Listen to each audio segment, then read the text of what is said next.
I use the banister quite a lot as a guide as much as a support, if you like. Provided I keep my mind on it, I know where I am. My sight condition is retinitis pigmentosa, or RP as it tends to be called. And there's a pillar there that again I use for navigation.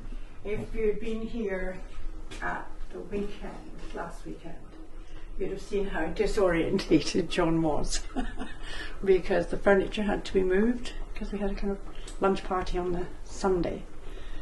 And so John's touch points had gone, and that was just one wide open space, and there's nothing worse than coming into a wide open space. I've learned to sort of feel for the arms of the chair and the back before sitting into it, otherwise you end up missing the chair and sitting on your bottom, which is not very comfortable.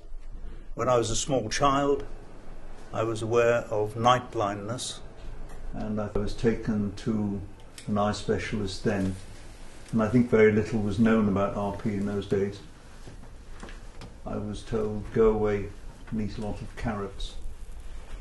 As an adult, I had gradually diminishing peripheral vision, but I still had some sight left until I was about 60. I learned to touch type almost within about a week when I really had to, and my sight finally went.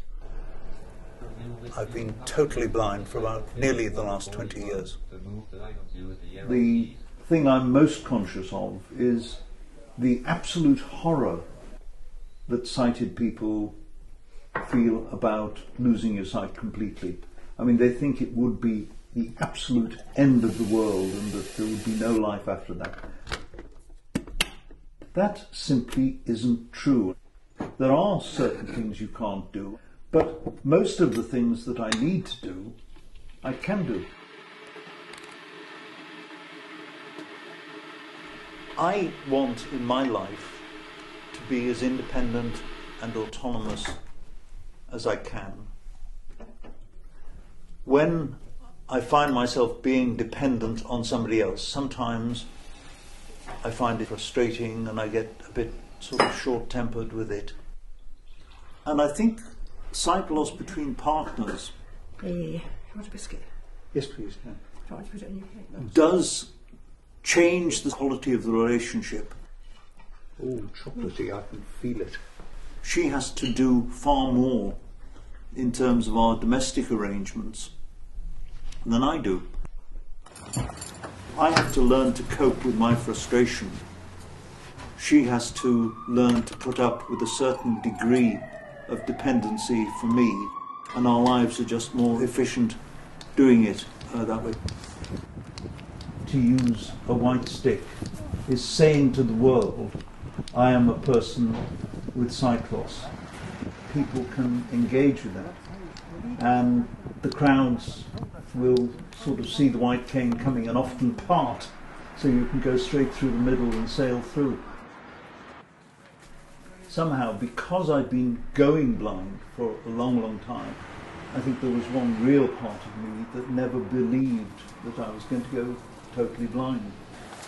Once John was completely blind, there was a difference in both our lives. Slowly, as life goes on, you find yourself doing more. Goodbye, John. You just accumulate more and more tasks.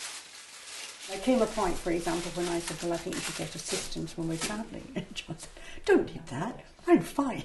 I said, well, you might be fine, John, but I'm not. Where is it?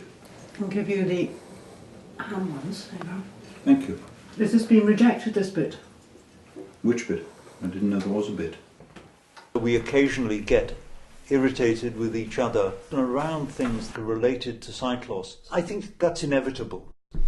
I think emotionally, John often jokes, and I come back from the hairdresser, he always jokes by saying, it's lovely. He always says, if you want to know what you look like, just ask a blind man. But emotionally, I find that difficult. I would quite like John to have actually seen what I look like. On one level, I still believe I know what she looks like. On another level, I really don't anymore. I don't have a visual memory. But you find other ways of dealing with the world.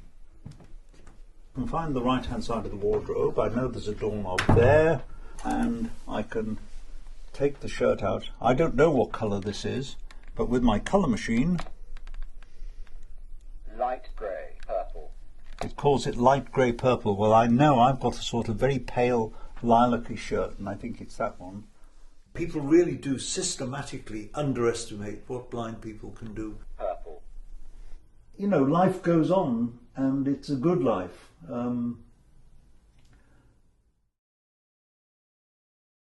RNIB, supporting people with sight loss.